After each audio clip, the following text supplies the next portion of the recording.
Welcome everyone to another episode of VargasReef Chronicles. And in today's episode, we're going to do a little slight change from the normal, where I'll be interviewing people about their aquariums and stuff like that. I'm interviewing one of our industry's famous individuals. His name is Barnett Shutman, and a little bit more about him. But more importantly, we're going to sit here and we're going to chat and drink our coffee. Right, Barnett? Yes, sir. And we're going to enjoy this little cup of coffee with a lot of information about the aquarium trade and how everyone there in the industry gets their fish. You have to love reefing.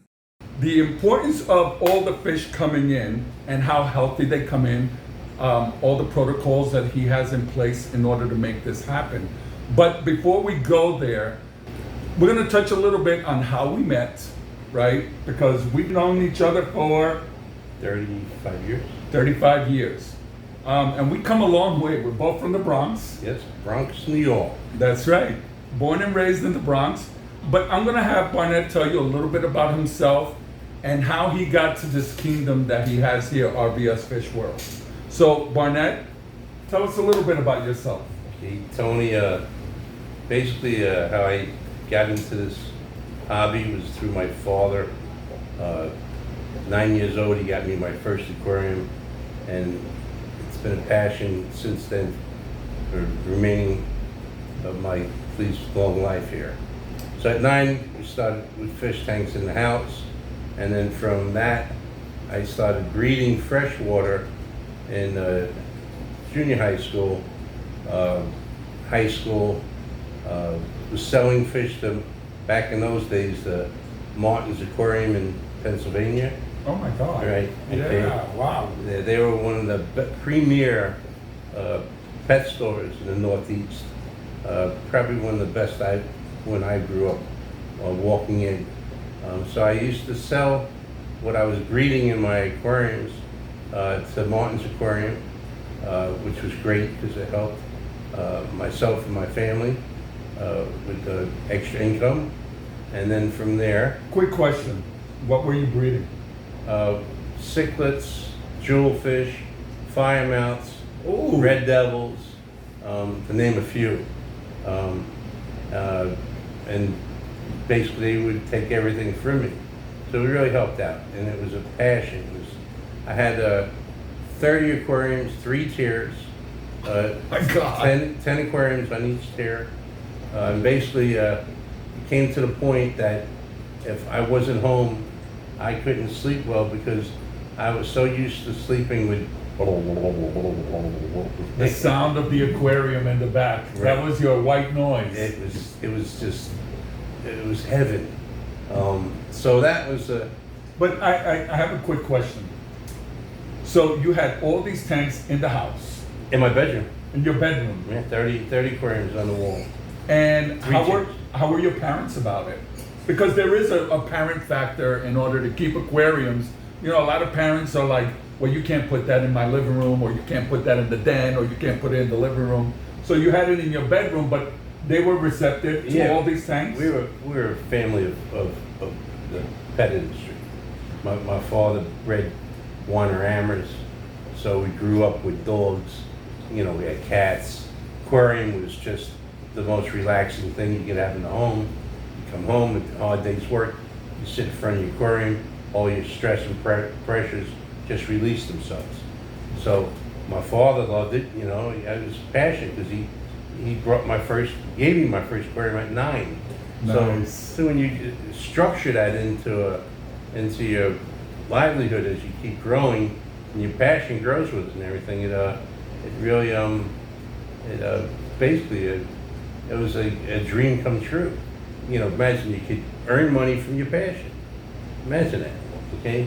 Yeah, and what's interesting is, Barnett, we have very similar situations. My mother used to bring home animals to see which one my brother and I would like, because she didn't want us going outside. Back then, the Bronx wasn't really that It was flavorful. It was hopping. It was hot. We had the Fordham Baldies, the Black Spades. Exactly. Okay. And these guys didn't care about life, right? So we grew up in an environment that was a little toxic, and our parents found ways to keep us inside. Meanwhile, we all wanted to go outside and play. I was, when you're born in the Bronx and everything, it's in you. So you're always outside. For me, I was always outside playing. The neighborhoods and everything, you learn the factors, when you're going out. But back in those days, in the late '60s, early '70s, it was to say the least exciting. Okay, so I had no problem in the Bronx. It just got rough during the late '70s. Then we had to move out because unfortunately it was a little tough. Mm-hmm. So then we moved upstate New York, and then from upstate New York. Where'd you go upstate New York? Oh my God, I went to 5 high schools. Oh my God! So he was moving like every year, and then he got left back 1 year, right? So that's the 5 years. So it was, but I made up that year. So I went to 5 high schools. I started out in All Hallows in the Bronx, went to Monroe, Woodbury, upstate, then to South Philadelphia, in Philly on Broad Street, and then I went to Penn Center Academy, and I graduated at Lower Marion, Harrington High. So that was the 5 high schools, and made a lot of friends. Right. Okay. So now let's go back to the hobby, right? So now you have all these tanks in your bedroom. You're breeding the fish. You're selling the fish in order to help supplement income in the house. Yes. Right. Where'd you go next after that? Well, from there, from breeding in junior high school and high school, then I moved. I think when I was about in 19 or 20, I moved to Long Island. Moved out there, and we were very busy in Long Island. I worked for my uncle's company, Time Electronics, division of Avnet. He was the vice president, general manager. So I was there about maybe a year or two, and then I opened up a cleaning service in industrial park in Hop Hog, and then from the industrial service, we opened up a limousine service, last minute limo. That did real well in the Hamptons. And then Long Island's really heavily populated with a lot of aquarium stores. So we used to always do a circuit all the time. We would drive from the beginning, I think it was Colmac, and we end up at the end at Patch Hog. So you can hit like around, believe it or not, at that time, I think it was 9 to 11 stores. Oh wow! So it was like the best of the best. Can you imagine you take a ride for the day and hit 9 to 11 stores? So where I got into the salt was from when I was in Martin's Aquarium. I was always in fresh water. That's the first time I seen saltwater fish. Was in Martin's Aquarium, Jenkintown. And what year was this? 75, 74. Okay. 75, 74. Right. It was the first time. I was breeding freshwater cichlids at that time. I had Oscars and Jack Dempsey's and fire mouths like he had. Yeah, Jack Dempsey's, right? Yeah. So when I was in Martin's Jenkintown, that's the first time I seen saltwater fish, and it was like I went from a black and white TV. That's when I was raised to a color TV. It just took me away.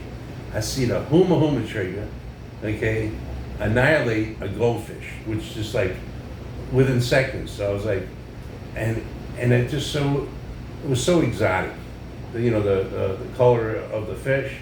And now I love freshwater. Don't get me wrong, freshwater's popping, but that salt water is just raised the factor up for me. And then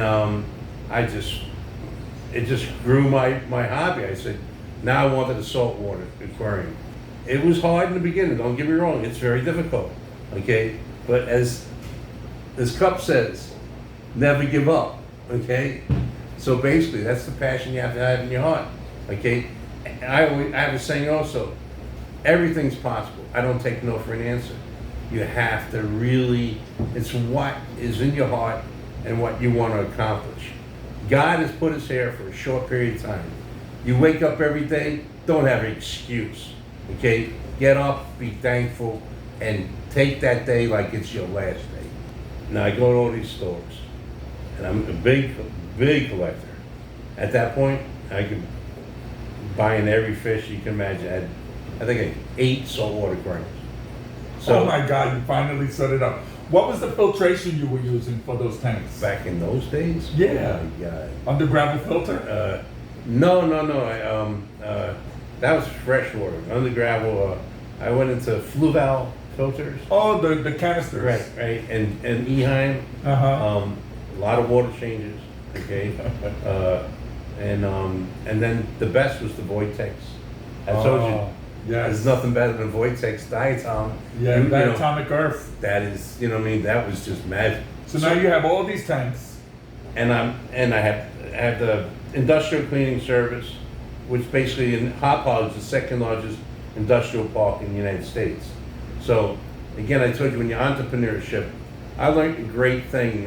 My ex-partner, okay, one of the most intelligent men I ever met in my life, Ellen Segrist Farms. Oh, yes. Okay, he was he was like a mentor. Nobody sharper or more intelligent man that I ever met was an Ellen, and I have to be very thankful for him, because we got a lot of things accomplished working together. But that's another chapter. Okay. We'll do a part 2. That's like a whole. But let's see how long we get through part 1. Right, there's a whole movie there. So when I was doing a limousine service, and we had 2 businesses I was running. Again, I went to every store, almost every day. You know, see what they got in new. I was very passionate. So one day, going to all these stores, one store's father asked me, it was SeaWorld in Selden, New York, I think it was, between Magic Isle and Aqua Hut. Okay, you know, these were really the great stores back in those days. So the father asked me, hey, listen, he goes, can you pick up my son and bring him to the wholesale in the morning? I said, what? He goes, yeah, he goes, listen, my son, you know, he's at the age, he's just starting to drive, but I feel safe that, you know, if you could pick him up and bring him to, I said, the wholesale place? Yeah. So can you imagine? Now God. Now I can get into the wholesale. Okay. The candy store of all candy stores. No, forget about it. I was losing my mind. So I'd pick up his son every Monday morning.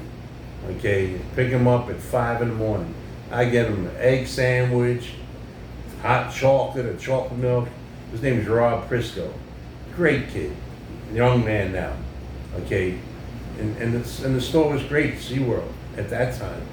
So I brought him to the wholesale place. So one thing led to another. So when I got into the wholesale place, and they seen I had a limousine, they all want, you know, back in those days, people needed a limousine to go to the airport, proms, weddings, what, you know. So I got to be friends with all the wholesalers.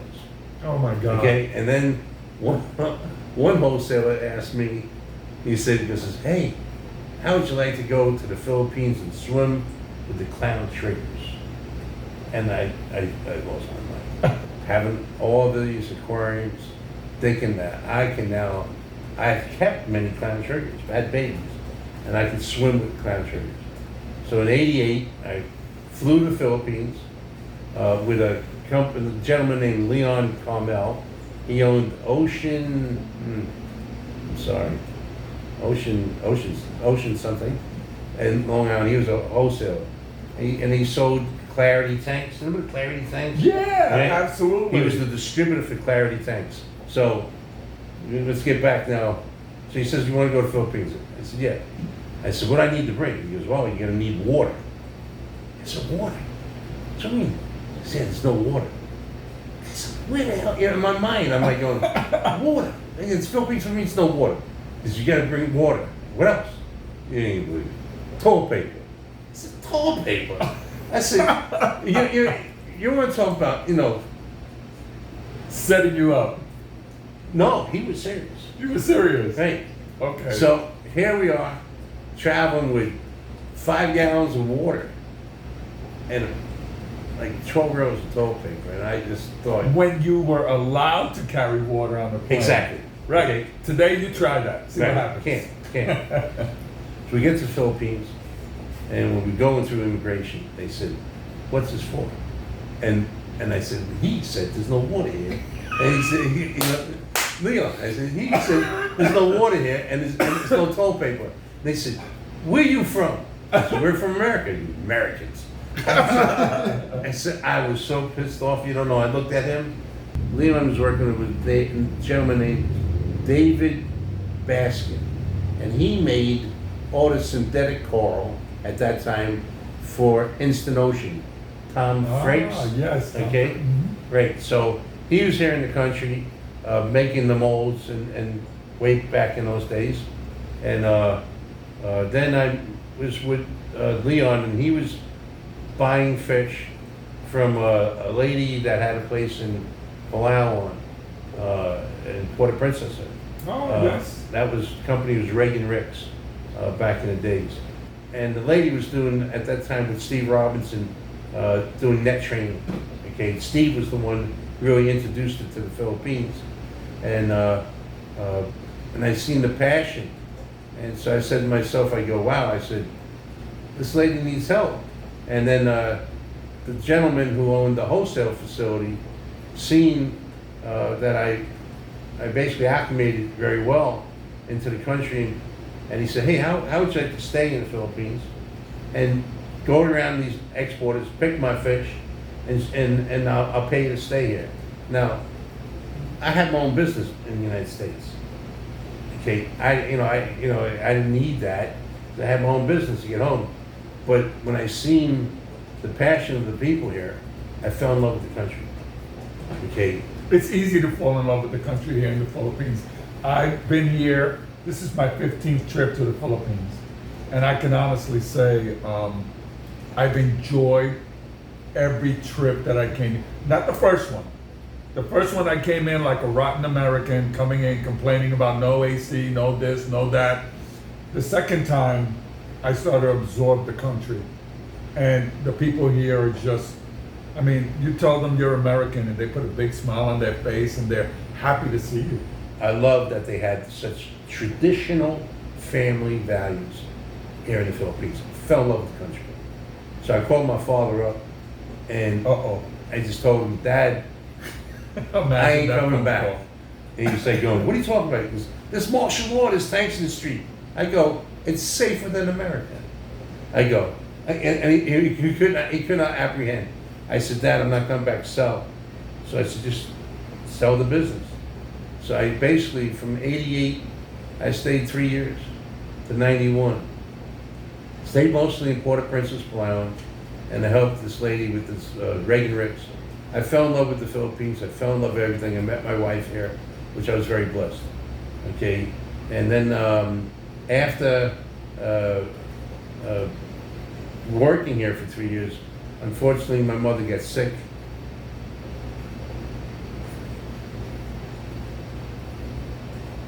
Take your time.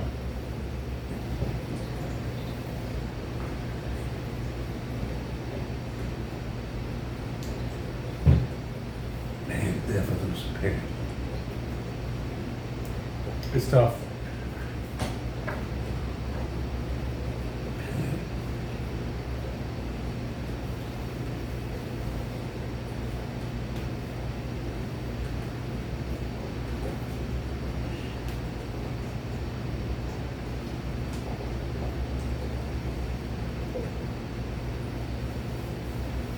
Take your time.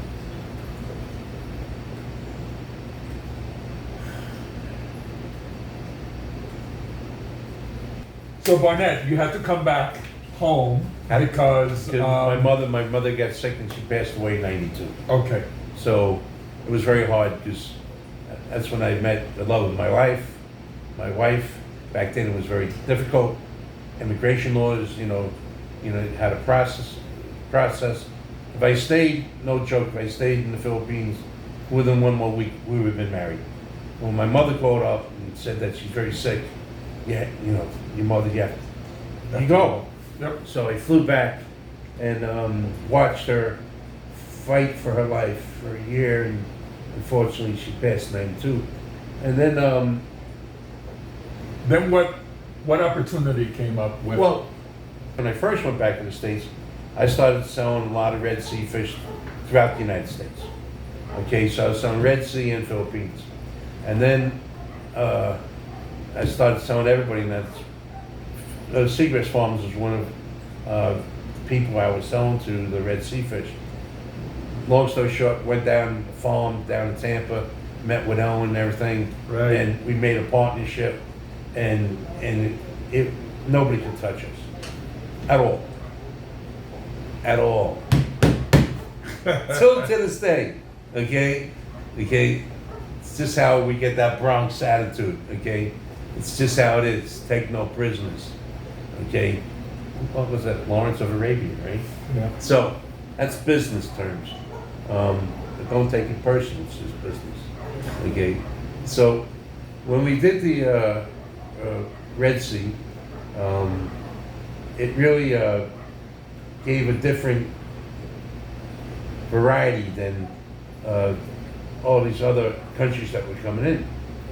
Everybody wanted the purple tang, soho, semis, the golden butterfly. By the way, at that point in time, purple tangs were going from $750 up to $2,000.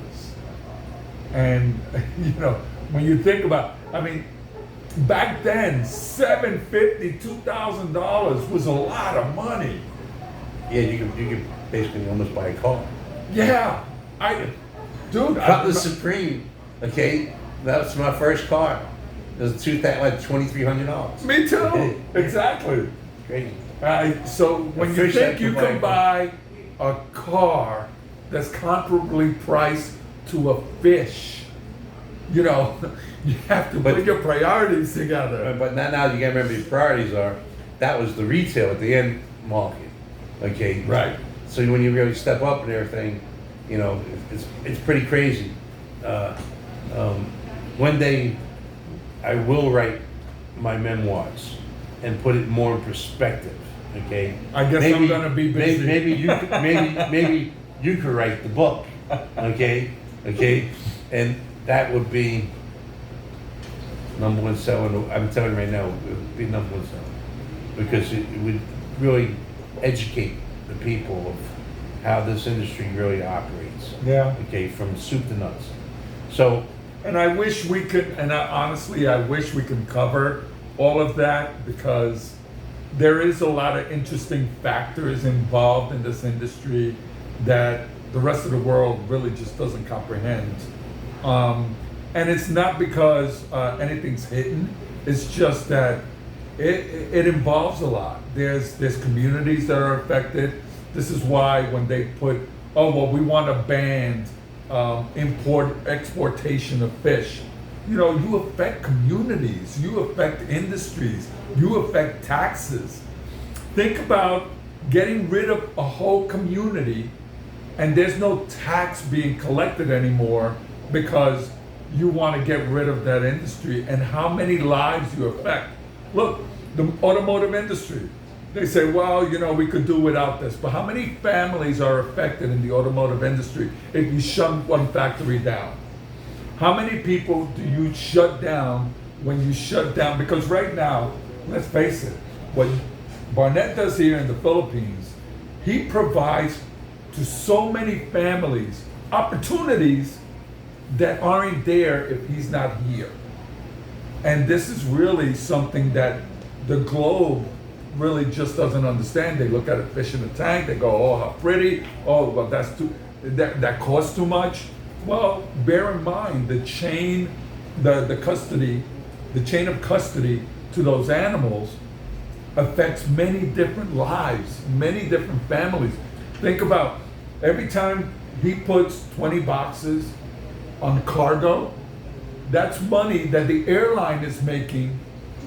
And if there is no cargo, the airline is not making any money. there's money being affected all the way through. The trickle down would be devastating. It would be. Okay, So education's is the key. The key, and unfortunately, there's a lot of ignorant people. I want to really specify, it's not the point of the ignorance, because it can be an ugly word. However, it's the lack of education. I love that word. That are instilled on those people. So if they knew the whole story, and I wish we could tell the whole story, but we don't have all the time. But we go fast. But okay? Here we go. We go fast. The key is, okay, so education, okay? Now, our industry, okay, is the easiest thing to be targeted because the seafood industry is a multi-billion-dollar industry. Now, our industry, okay, good industry, but it's what you put into it and how you expect what's going to come out. You don't want to be regulated. So you have to foresee the future. That's the key of life. That's the biggest thing Ellen Seegers taught me, was to foresee the future. Now people say, what do you need, a crystal ball? No. In business, you have to foresee. That will make you the best businessman. You have to be better than the best. That's our motto. You have to raise the bar higher than higher.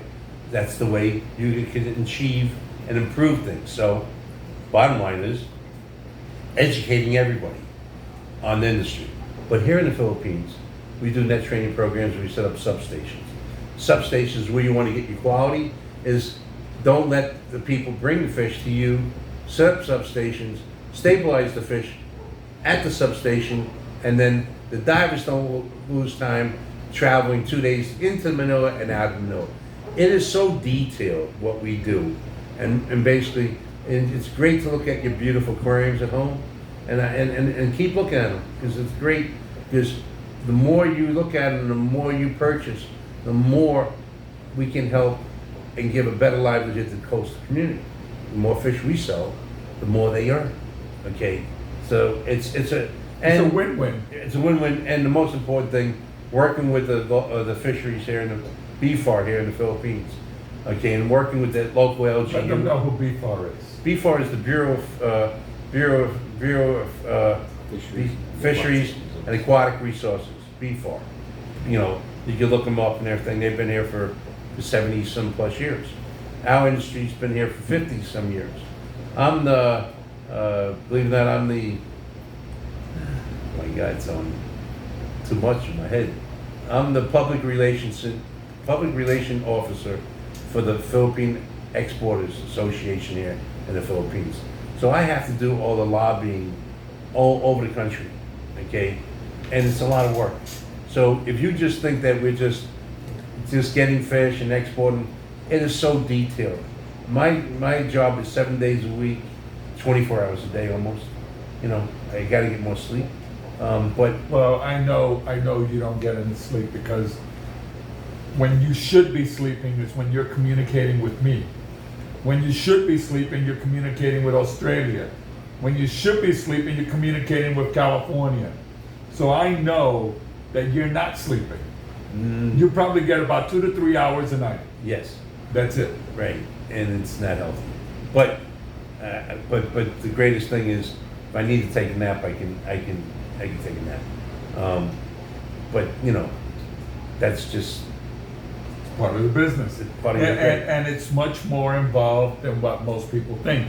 You know, most people are under the assumption that a diver goes out, catches a fish, brings it to a wholesaler or an exporter. He then takes the fish, bags it up, sends it to the United States. It goes to a wholesaler in the United States. And then from the wholesaler, it goes to the retailer. There's much more complications involved than just that, because bear in mind, like he said, there's all these bureaus and all this red tape that must be met. As a matter of fact, we were talking yesterday, and he was trying to reach one of the guys because there was a fish that I wanted to see in the bag, right? And this fish is very dear to me. The guy wouldn't pick up the phone. And why? Because he was going through an inspection, right? yes. That was in That was in Madagascar. Okay, so we have our company in Madagascar. You could have inspections. Fisheries can come anytime they want. Right, surprise inspection. But that's your job. Okay, so we had an inspection. I think that was the yearly inspection. So, but here in the Philippines, again, fisheries can come whenever they want. Simple play. Door's always open. Okay, so yes, he was busy with the fisheries there, but we were trying to call the substation in Calayan Island for you to see your baby, your fish that you wanted. So he was busy when the divers came back packing the fish up. But eventually we did get him on the phone because it's Starlink, right? Right. Oh, Yeah. Thank you, Elon. You're the best. Okay. No, it's amazing that Starlink. Oh my God. It was like the guy was standing next to us, you know. What a lifesaver. He's putting all these satellites up there, but you see the side effect to all of these satellites. You see, SpaceX being explored and how it's doing really well, but how it's changing a lot of communities' lives. Because the main, we're off topic here, but the main reason behind StarX. Look at that, instantaneous. This is an island, most northern part of the Philippines. Okay, when I'm talking the most northern, it's 6 hours by ferry. The most northern part of the Philippines. This is Calayan Island. This is Starlink. Close to Japan. Okay? This is close to Taiwan. Okay? Taiwan. Okay. So this is how we communicate. Okay. Melvin, this Tony, right? Yes, sir. You got his fish for him, right? The divers get out today? Did they dive today? No. The weather. The weather is signal number 1. Signal, and they won't be able to cross tomorrow then, right? Yeah. No ferry tomorrow. Tomorrow, very, yeah. Yes? It's good. The fish are coming down? Yeah. They should be here Thursday.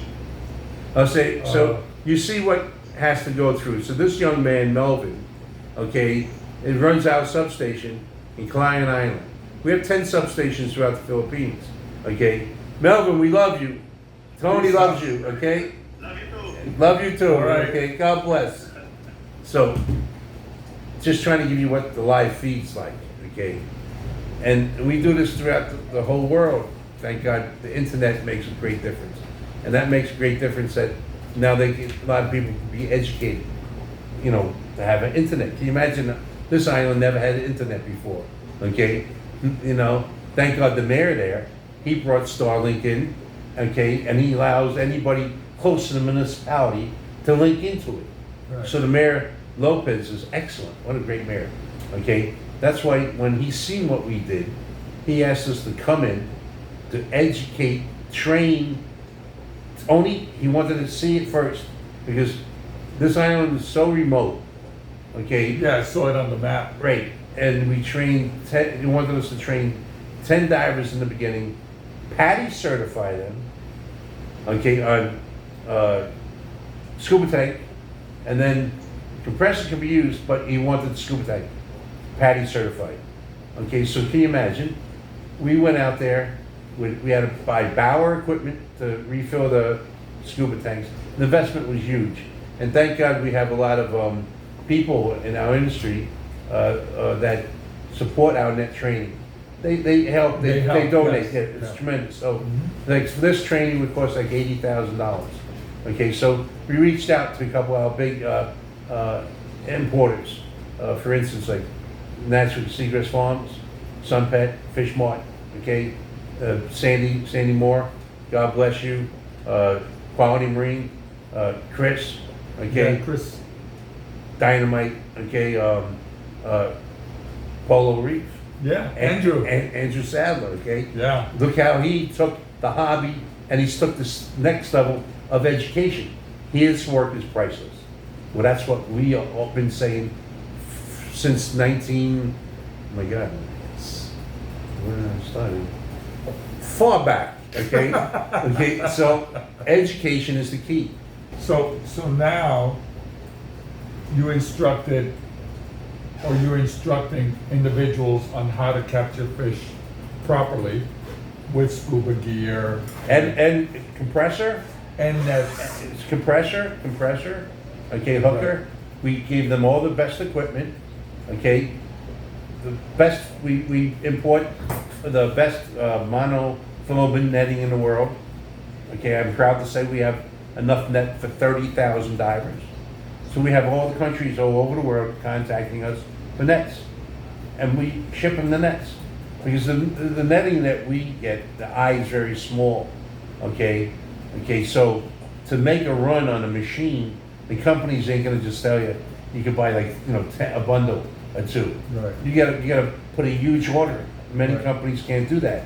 So I put in an order, it was a 40-foot container, okay? And you know, it's funny because I was just going to say that. It probably took a container worth of netting in order for you to get exactly what you were looking for. Well, they wouldn't have run the machine, because they have to adjust the machine down to that, and it ain't worth it. Right. You know, because, you know, it ain't worth it for them. So let me ask you a question, because the big concern with most hobbyists is I buy a fish and it dies. And if I hear it comes from the Philippines or it comes from Indonesia, I'm right away assuming that it's caught with chemicals. How long has it been since the industry of chemicals have gone away? Or do you feel that it's possibly still here? What do you do to people who are convinced that it's cyanide caught and that your training is the way? Because I know there's going to be videos that I'm going to be publishing soon showing the fish being caught in nets, because they are being caught in nets. This is a reputable company that puts a lot on the line financially in order to secure net fish caught fish caught in nets for us, the general public, right? I know I look to him to buy some of my most quality fish, and I know that they're being sustained properly.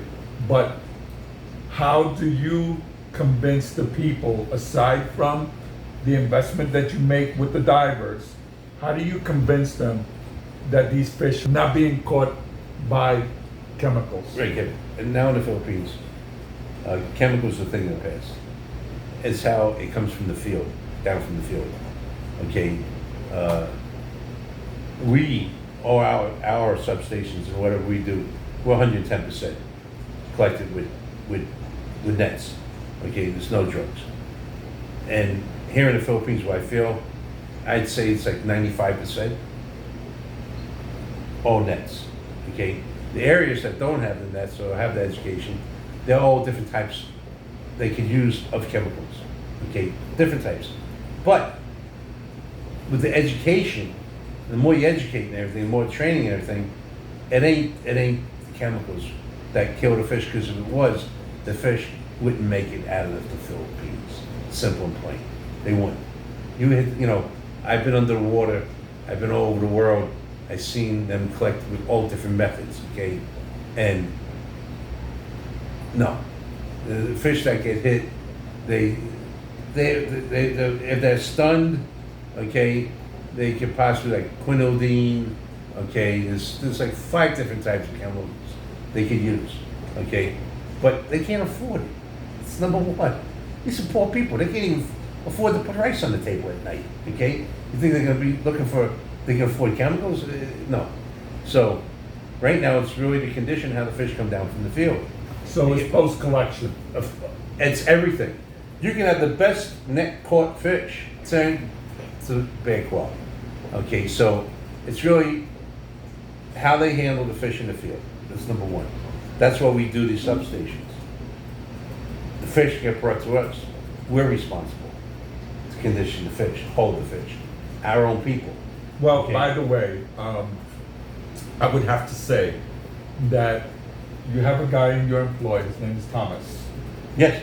And if there's anyone that I always seek information about how to treat my fish once I get them from exporters, is Thomas. And Thomas is under this man's umbrella for quite a few years now, right? About 7 years. About 7 years. And this man does a quality job in maintaining the health of all the fish here. We took a tour yesterday, and we're gonna take another tour so that way we can put it on the video. But it is interesting how much knowledge about the fish health, and this has actually helped you with your fish and the product that you produce for everybody else. But that's what I said. If you think you know everything, you are fooling yourself, okay? You learn every day. You have to have a winning team, you have to be a team.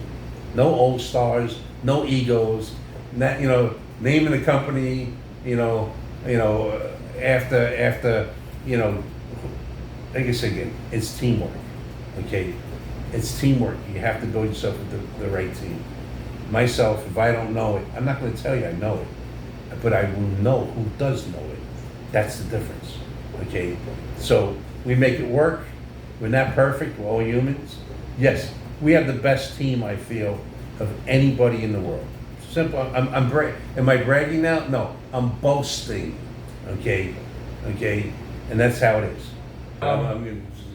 So Barnett, one of the things I want to get into a little bit more detail on is the post collection. So you have this northern island where you're collecting from, and explain to us the process on how you get these animals from that island all the way to here in Manila.